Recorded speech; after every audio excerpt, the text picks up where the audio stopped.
Welcome back to Limestone County Sports preseason coach interview editions. This will probably be the last coach interview we do before football season starts. Jay Vassar and I will be back, I think, around the 18th or 19th, somewhere in that week anyway. I think that's the week that most teams will be starting, and so at some point in time before football season starts, Jay and I will be back on doing some predictions and giving spreads that we pull from our website and all kinds of other cool Limestone County high school football stuff.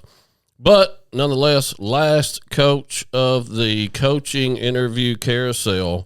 Welcome to the show, Mr. Will Johnson, head football coach at East Limestone. What's going on, Coach? Man, just enjoying the day, being able to come out here and not be in school for a little while, man. That's right. Well, how you wasn't supposed to tell that, so hey, now listen, everybody knows you've done slipped out the back door. Listen, my principals know I'm good. Yeah, well, that's good.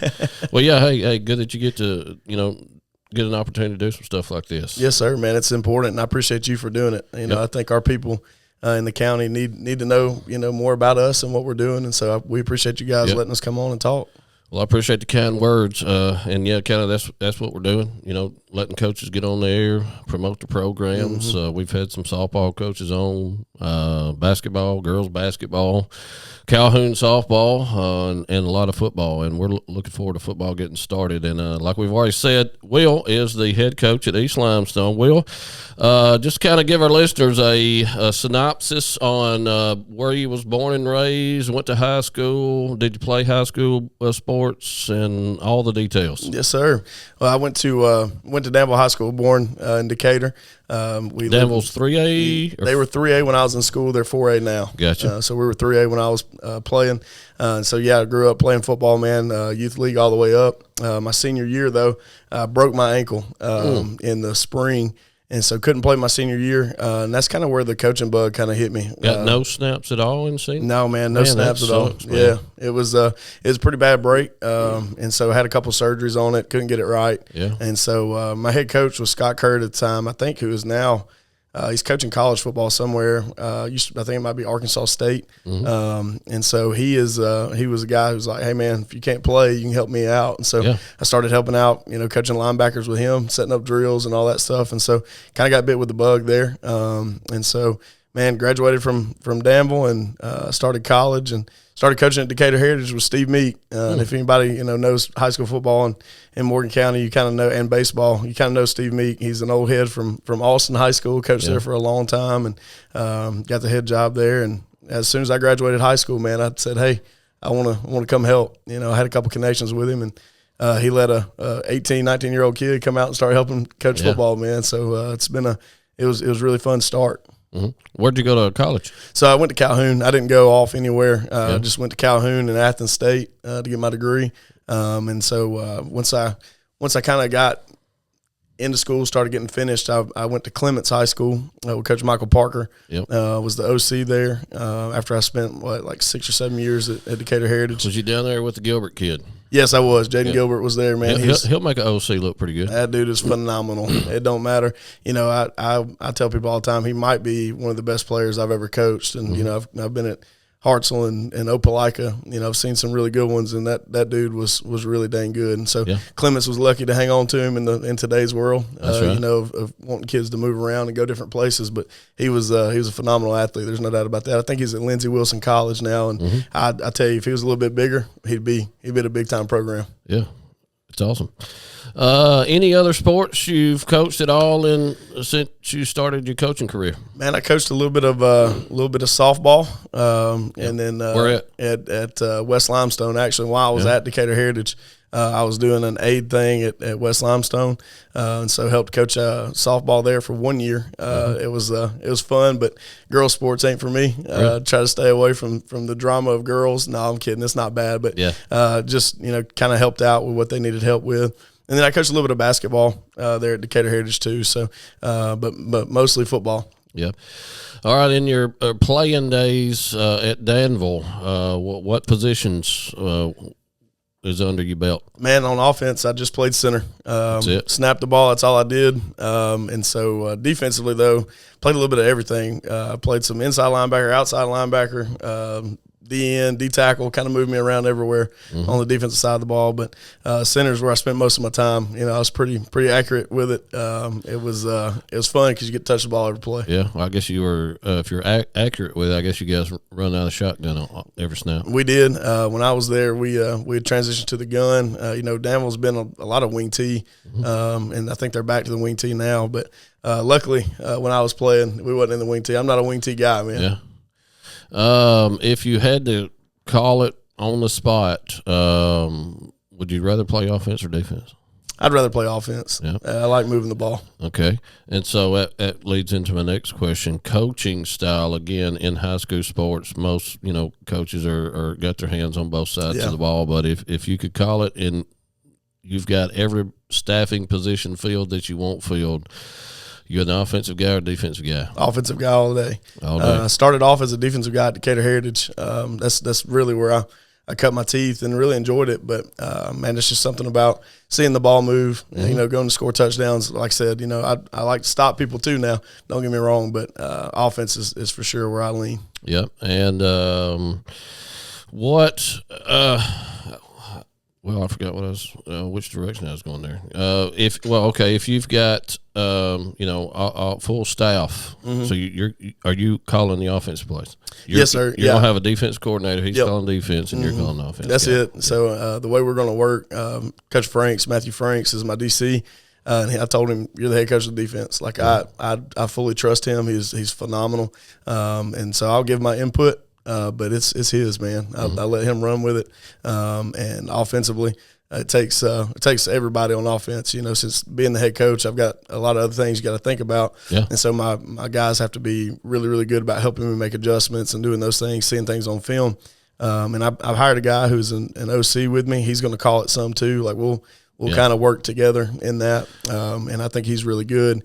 But for now, it's going to be me until I can turn it over to him fully. Well, that was going to be my next question. Do you try to see yourself at some point in the program, if you're having success and everybody's there that you like, coaching staff-wise, you're going to turn all that over and just be the head guy? Yeah, I think it's important to do that, if you can, just because there's so much stuff that you have to worry about on a Friday night. And, you gotta let your guys that you hire, you got to trust them and let them run with it. And so Spencer Davis is his name, is the OC. He's a young guy, but he's really, really brilliant. And so I've really enjoyed having him. I've let him run with it all summer long. He did a really good job in our OTAs and 7-on-7s and all that, and he prepares extremely well. Yeah. And so, I told him it's going to be, I'll have probably the opening script. And depending on how things are going, let him roll with it some too. And like I said, until I see that he's good, and I don't think that's going to be an issue. It's just one of those things, man, going into year 2, it's a really important year for us. And so I just want to be sure that we're ready and prepared and, got things rolling. Yeah. Now, is he going to, get some opportunities, maybe JV level to call a lot of plays? Yeah, for sure. He'll call every bit of JV for sure. Yeah. Good deal. Has he got some other experience? Yeah, he was at West Morgan. Excuse me. He's at West Morgan for the past 3-4 years, however long. With Drew? Yep, with Drew. West Morgan has had a high-flying, high-octane offense. Yes, they have. And that I've seen in person. Yes, sir. Putting up 50, 55 a game, no matter the opponent. That's exactly right. And they've got phenomenal athletes. That's the first credit there. Right. And so hopefully some of that can come over with us. Also got Russ Freeman hired on the O-line. That was also there at the same time. So was really lucky this year to get 2 really dang good coaches from a really good coaching staff. No Russ from way back. He's a great guy. Been in this area with some great coaches. Yes, sir. For a long time. What's East Limestone football doing this week? What they got going on? I know even before we started recording, you mentioned you guys were getting in pads. Yes, sir. So today was this week started our fall camp. We played a spring game, so we had to wait a week later than a lot of people that didn't. Yeah. And so today, unfortunately, in the state of Alabama, we've been in shorts and helmets all summer, and then they still make you do 2 days of acclimation. So today's our first day to get to put on shells. So I'm excited about that. We're going to really see who we are today, I think. And so full pads Friday. Yes, sir. And so the pads will start popping on Friday. Yes, sir. Yep. You got anything else coming up this week at East? You guys got a Meet the Indians or something coming up? Is that this week or next That'll week? Be next Friday. Okay. Yes, sir, on the 15th. We got Meet the Indians coming up. Really excited about that. Let the community come out and kind of get a sneak peek of who we are and kind of meet the kids. And I hope it's going to be a phenomenal thing. Got our youth football team coming out. The varsity guys are going to do a little 2-hand touch with those guys. So really excited about it, man. Yeah, that'll be awesome, yes, man. Sir. Those kids will love that stuff. Yeah, they do. Just your upcoming team. I know you guys were 1-9 last year. Yep. We'll talk a little bit about that. What's some highlights you looking to see these guys compete? Well, man, just to be honest with you, so far from spring all the way till now, defense has been a major bright spot for us. We've really ratcheted up the intensity there. Our kids have taken it super serious. We've went completely offense defense split. Outside of a couple guys. Last year we played a lot of guys both ways, but our roster grew by like 20, 25 kids over the offseason. So we sat down and was like, hey, let's keep kids off the field. Let's play them one way as much as we possibly can. And we'll cross over some, like I said, some receiver guys just because we're not super deep there, but we're crossing them over both ways. And man, I'm really excited about that. But defense has been a bright spot. And then just some of the young guys that we need to step up have done a good job of filling some roles so far, man. And I've been really excited about those cats. Yeah. Now, coming into East Limestone, year one was last year. Mm-hmm. Region-wise, you're in a 17 region. Yep. For those listening who may not know, that includes Limestone County teams is East and Ardmore, and then also Russellville, Priceville, Lawrence County, West Point, and Fairview. Traditionally, and I know we're both going to hate me saying this, but Fairview and Russellville has been the cream of the crop in the region. Yep. When you're looking at that schedule, a 17 region, if you can win 3 games, you're pretty much a lock-in for the playoffs. Yep. Top 4 teams will go. There's some weird goofy stuff. You can win 2 and some tiebreakers. Yep. I don't like even talking about that stuff because nobody wants to be like, let's win 2 games and go. That's right. Off. Yeah, nobody wants that at all. But when you're, just looking down the schedule, and you're really just concentrating, I would assume, on those region games. Is there ones you're circling in particular? Like, hey, we're gonna obviously we want to compete at a high level in all of them. Yeah. But is there games on the schedule that you're like, hey, we can get out of there with wins, and I would assume the next goal is making the playoffs. For sure. When you look at it, you always try to think the teams that you can compete with and maybe beat. And so for us, I mean, the first one, in my opinion, is Lawrence County for me because we played like absolute crap last year in that game. Like I don't know what was going on with us. I thought we could have competed with them a little bit better, and we just kind of laid down last year. And so I want to see us compete better with them. West Point. Y'all were on the road. Yeah, we were on the road, yeah. West Point's another one. Coach Kevin McCravey is a really good friend of mine, so always going to have that one circled just because it's going to be a fun game. But that's one that I think we can take care of. And then Priceville as well. That's another one that, they were a high-flying, throw the ball around offense, and then the week we play them, they go into like I don't even know what to call it. Is more like a single wing offense than anything, and so weren't really prepared for that. And I feel like we'll be better prepared for them this year. And so I think that can also be a good game. And always Ardmore, right? Like East Limestone Ardmore is always going to be that game. And so, we want to be able to go into Ardmore and try to get a win. But, Coach Snyder's done a phenomenal job there, man. And they gave him the time that he needed. And he has absolutely done a great job. And those kids are freaking talented, man. But it's just one that we always going to circle because that's a big time rivalry game for us, Yeah. Even some of those games that you mentioned, that Lawrence County and Priceville, both of those are at home this year. Yes, sir. Just running down the schedule, you guys open up at home, first 2 weeks at home, Westminster, Christian, and then Hazel Green at home, and then you got a bye week right out of the chute. I hate the early bye week, man. Yeah. Now, how much control? I know, you got your region games have to be on certain weeks. Yes. But I'm assuming the other games, those out of region games, you're trying to put a schedule together. And so how limited are you on when your bye week can be and what does that look like? It's kind of set by the region meeting when you go to that. And so that they kind of tell you where it's going to be from what I understand. I hadn't been through a region meeting yet. That'll happen this year for me. Mm-hmm. And so from what I understand, they kind of tell you when it's going to be. So it's kind of luck of the draw a little bit. Okay. And then you kind of got to fill in around it. Gotcha. Yes, sir. So when you're trying to have you hadn't had to make a schedule yet, have you? This will be the first time this year. Yeah. Now we'll get reclassification in December, and then I guess you'll start to try to put some of those other games in. Yeah, and we've had conversations with a couple of people already. That you got people that are calling, try to do handshake deals and kind of make it make sense when it gets time. I've really only had one or two of those. Trying not to really think about it too much right now until it gets to that time, because you don't know what's going to happen in the region. Because Brooks last year was a 4A team that moved up to 5, and then they put them back in 4. So if they come up, who moves, what changes? Do we go to an 8-team region? So there's a lot of that, because if that happens, then you only get 2. Non-region games. So, kind of excited to see what that's going to look like.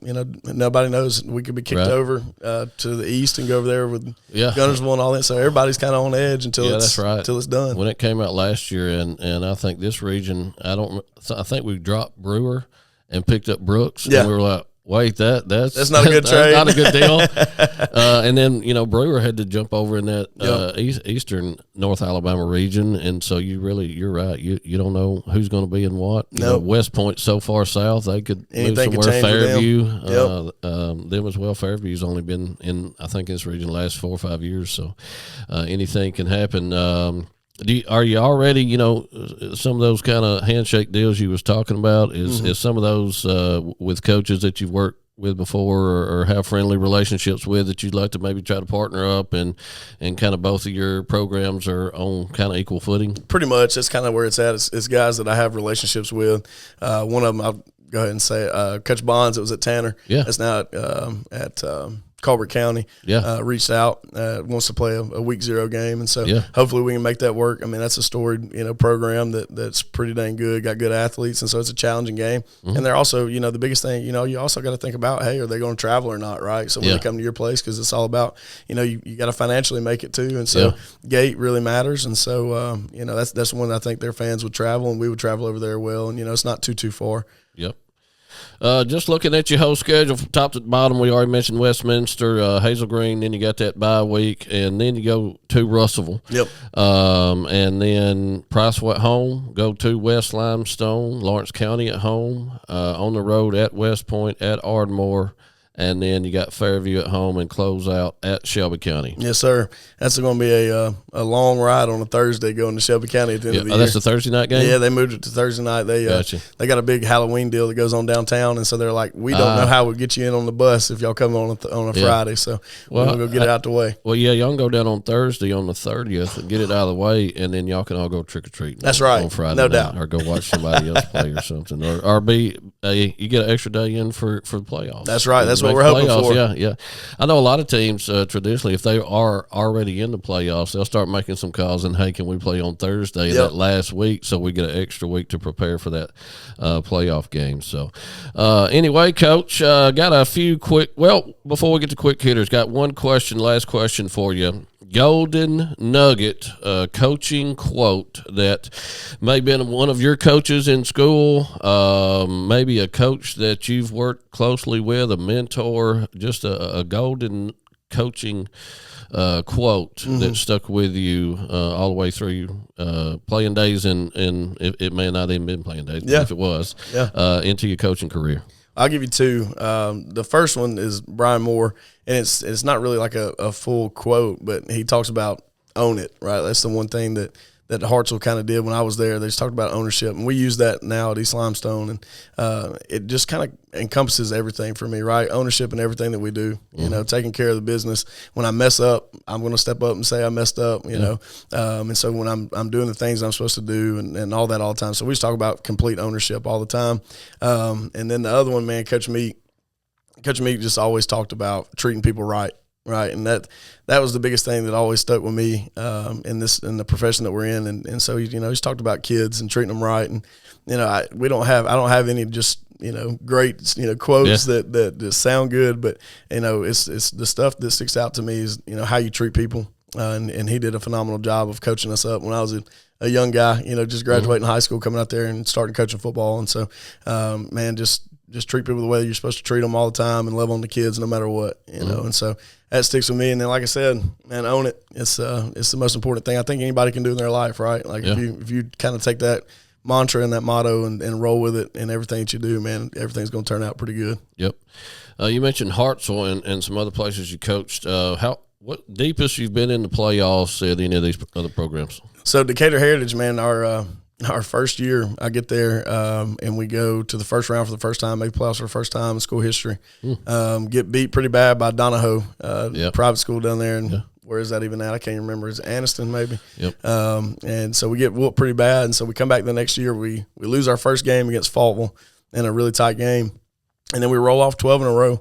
And we make the playoffs, and we play Spring Garden. And they had some of the best backs that you've ever looked at in your life. And like, there's no way we're going to beat these guys. Well, doggone it, we go out and beat them. And then we play, we play Meek in the second round, beat them. And then we get to the third round and play Berry. And we somehow beat Berry. Like, we looked at it as coach staff, was like, we can't beat these guys. Yeah. And we beat them. And then we go play in the fourth round against Cedar Bluff with a chance to go to the state championship, man. And we were in the game. Took the lead in the third quarter. Best player gets kicked out. It's the first year of that targeting penalty. You remember that? Oh, yeah.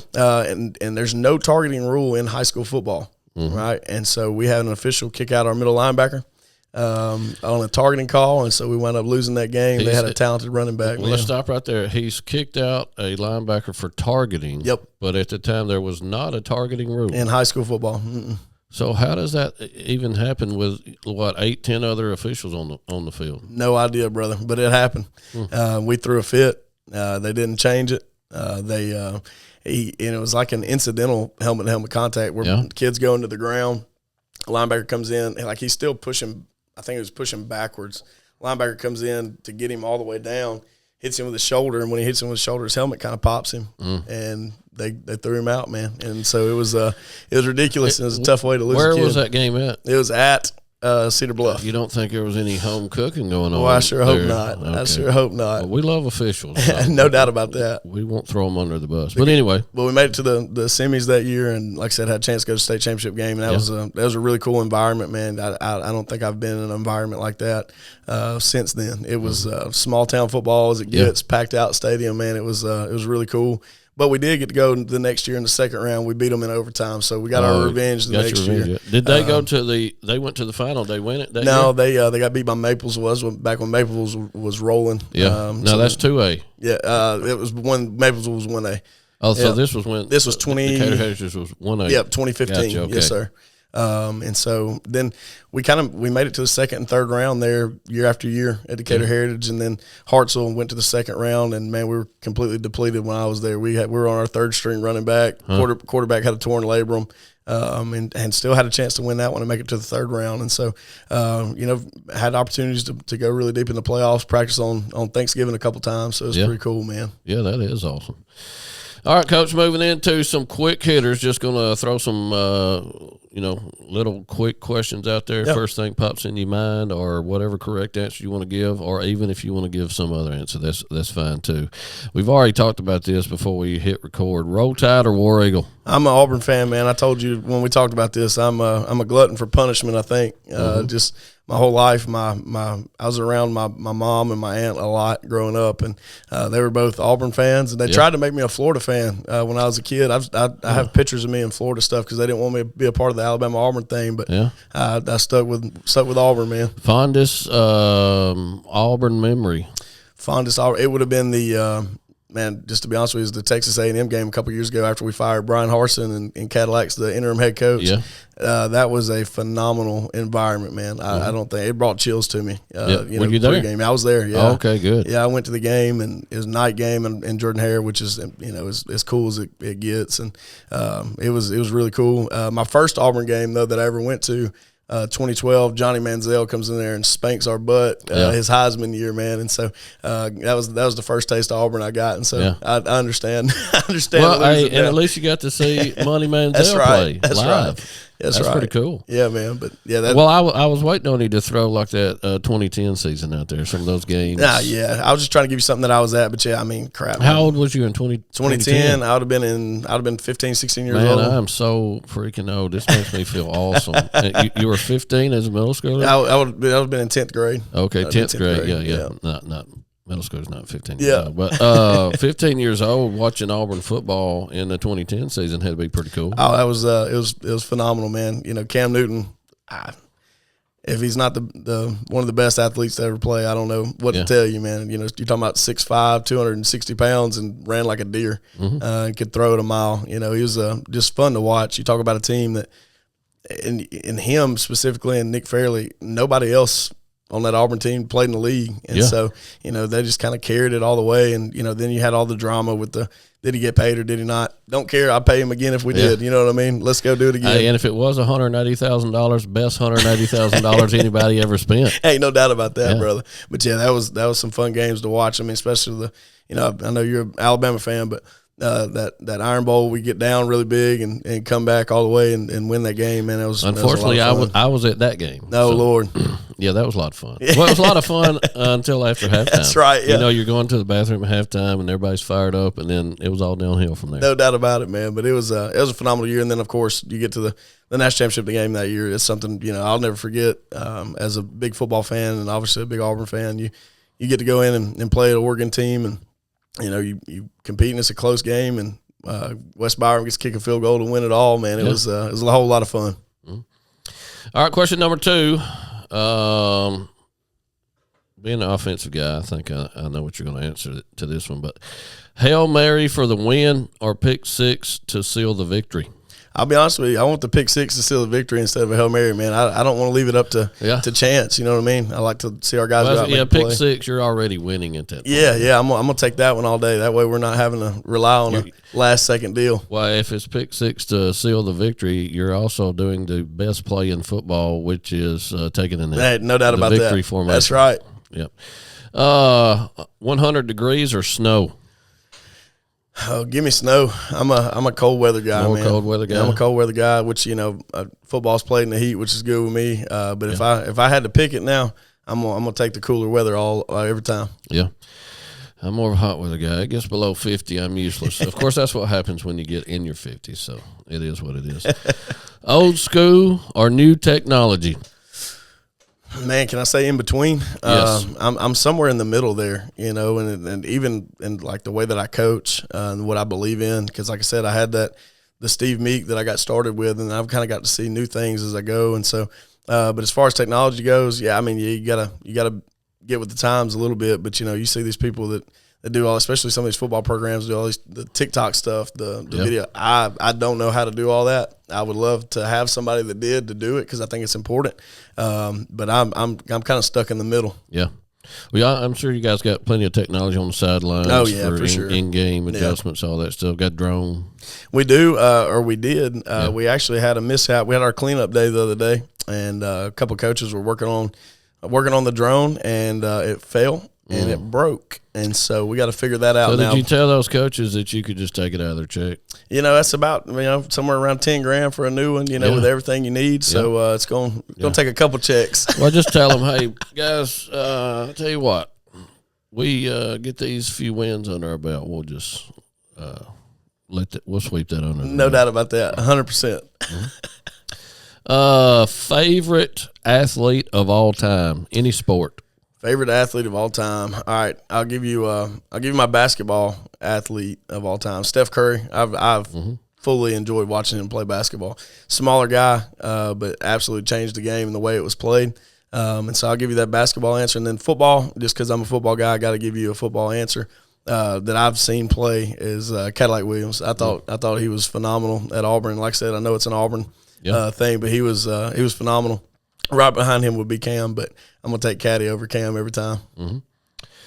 Let's see. Greatest team you've ever been around, a part of, could have been playing days, coaching days, anywhere, any team that you've ever been around, greatest team you've ever been around, been a part of.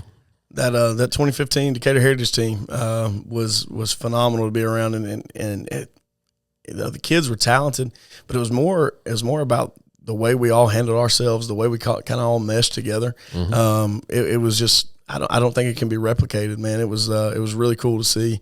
And we had kids on that team that had been going to school at Decatur Heritage their whole life that I'm telling you right now could have played at Austin, Decatur, anywhere, you name it, they could have played there. Had a quarterback that was 1A back of the year, had a receiver that went on to play college baseball at UAH. We had another one, college pitcher. So, you had a bunch of guys who were really, really good athletes that were just homegrown there. And, I'm kind of one of those weird people who started in private school and moved to the public school realm. And, obviously we all have issues with private school stuff because the way some of it's handled. And it's not really all of them. And Right. I got that perspective. So like when I hear a bunch of people bashing on private schools, I'm like, it's not all of them, Right. and public schools are just as bad as the private schools are. But yeah, that 2015 Decatur Heritage team was just a special one to be around. I don't know that can be replicated or beat, man. It was really cool. Just the coaching staff were all volunteer guys out there besides Coach Meek, and then like I said, just the kids and kind of what they came from. They were changing and dang like portables. They didn't even have a locker room. And so it's just they overcome all that. And, how long had that program been going at that time? I think they started it in 2010, so it'd been about 5 years in, man. Yep. That's awesome. Yep. 5 years in, and they're one game away from the state championship. That's right. Game. That's awesome. It was really cool. The reason I'm asking that, Lindsay Lane's starting a football program. Mm-hmm. We had Jimmy Don on last week, and they're hoping to be playing varsity football next season. Yes, sir. And so they're going to be dealing with some of the same things. So they may reach out to you and be like, "Hey, how'd y'all fix some of these things? How'd you manage all that?" The only advice I'll have is I will give you Steve Meek's number. Yeah, he knows he did it. This is the guy. Call him. This is the guy that knows how to do it, man. And he's phenomenal. I think he's back coaching baseball. Yeah. And Decatur Heritage again. He retired for a brief moment, but he's back coaching baseball. I was going to try to get him to come up to East Limestone with me to help out a little bit when he wanted to, but he decided to pick baseball back as an analyst. Yeah, heck yeah. Come up on Friday night, get in the box, and tell me what you see, Coach. Yeah, those guys are great. We had at Ardmore last year, we had Coach Carter. Yep. He'd come up, and, dude, you talking about an asset to a program. No now, doubt. He's now doing some more full-time stuff over at UNA. Mm-hmm. But I'd be on the sideline beside him. I could stand beside him the whole game and just listen to him. And all he's calling is defense or helping with defense. And I'm like, dude, this is awesome. Yes. Just hearing him talk defense during the game was great. Last question, greatest play call of all time, any sport that you called? I know you said you're an offensive guy, done a lot of different things, a lot of different schools. Yeah. Had a little softball at West Limestone. Greatest play call of all time, any sport. Well, I can tell you it ain't going to be a softball one. I didn't know anything that I was doing, man. But football wise, man, we called what we called wham at Decatur here or at Clements when Jaden Gilbert was there, and he was playing quarterback, and so we had it empty. And I had a fullback come in motion and absolutely decleat a kid, and Jaden takes it for about 86 and scores, man. And so it was that's one of the best ones ever, just because it was we planned on it all week, and just having Jaden outrun people, man, it's just fun to watch him go. Yep. You know what I mean? And that is for sure one of the best ones ever. We called it I think we called it Washington.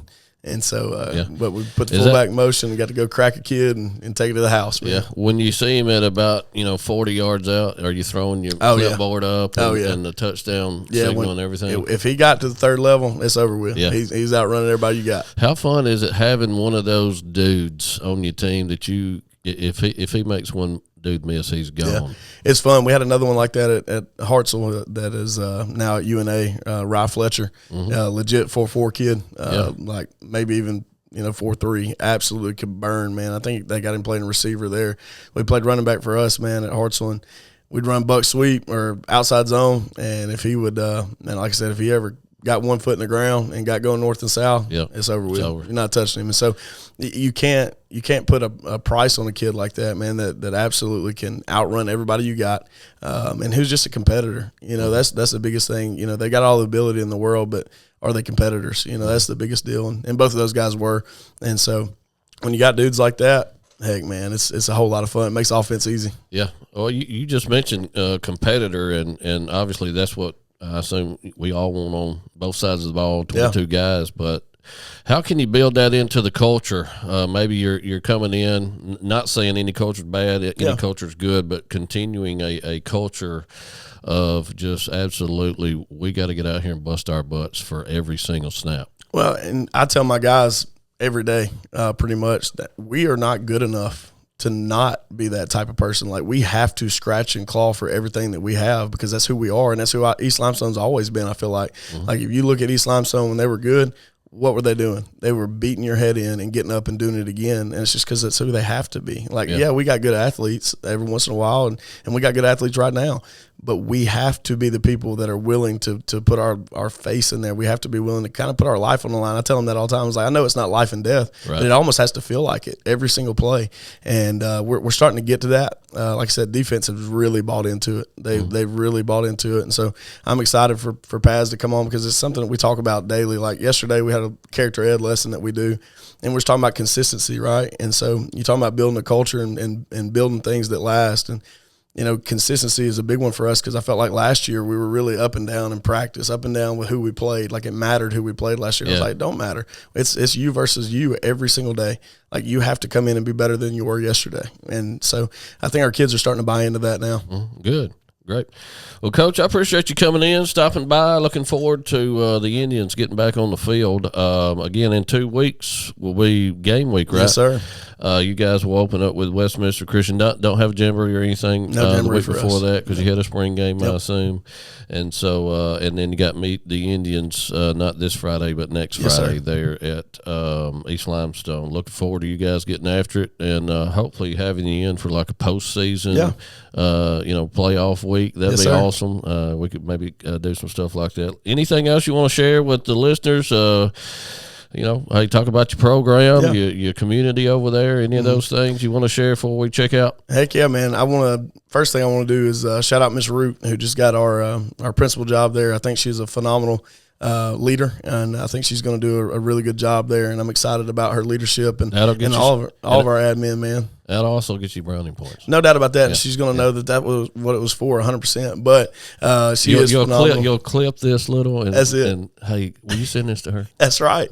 No, she is great. You're 100% correct. I've heard good things. She's doing a great job, and we're excited about her. And then, like you said, the community, man, we had our cleanup day last week on Saturday, and I can't even tell you how many people were there. It was incredible. We started at 8:00, and I think every single thing was done that we wanted done by 10 or 10:30. Like we had so many people there that it got knocked out. Our kids came and helped out, and last year we didn't get a great shake at it. I think every home game we had was dang raining. Yeah, and so I'm hoping this year you had those hurricane games. Yes, sir. Yep. Yeah, we had 2 of them last year. Yes, we did, and so hopefully, man, this year we get a clean start, and our people can come out and enjoy a game in the good weather. And I'm just excited to see Cavner Stadium filled up, man. I really am. And again, man, our kids have worked their tail off. Last year, you mentioned 1-9 earlier, coming in late, getting started, and trying to build relationships with kids, and didn't really get a chance to put an offense in and all that. And I think this year is going to be a lot different. Now, does that still look like 1-9? It might. I don't know. But I think the product on the field is going to be better than it was last year, and our kids are going to compete and fight their tail off, and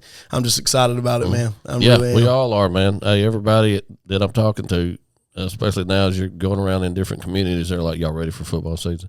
Bro, what do you think? That's right. Hey, we're in Limestone County in the South. It's the best time of year. Right, especially. And you were mentioning how many people come out to your work days. There's, and people are doing that in all these communities. Yes, 100%. We got 6 county schools, Athens, and, even Lindsay Lane's playing football now. And all of those people in all those different communities are doing that. And that's what I enjoy about Limestone County sports and football is we got all those people in those communities, and then on Friday night we may go over to one of those other communities, and it's packed stadiums, but half the people on the other side of the field, and I love that about Limestone County sports.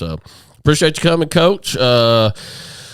Limestone County Sports Note. Me and Jay will be back on the air in about 2 weeks. We'll probably drop that show on maybe Wednesday of, I think it's around the 20th of August, and we'll have all of the predictions for the year, some spreads for the games that are coming up at the end of that week, and so be looking forward to that in about 2 weeks. I'm going to take a week off, man. I've been doing these coaches interviews for about 6 weeks or so. I can't remember how many I've done now, but I've enjoyed it, and glad you guys again came over and promoted your program. Looking forward to watching East Limestone play some football this year, man. I appreciate you so much, brother. Keep listening to Limestone County Sports. Thank you. Have a great day. God bless. Thank you.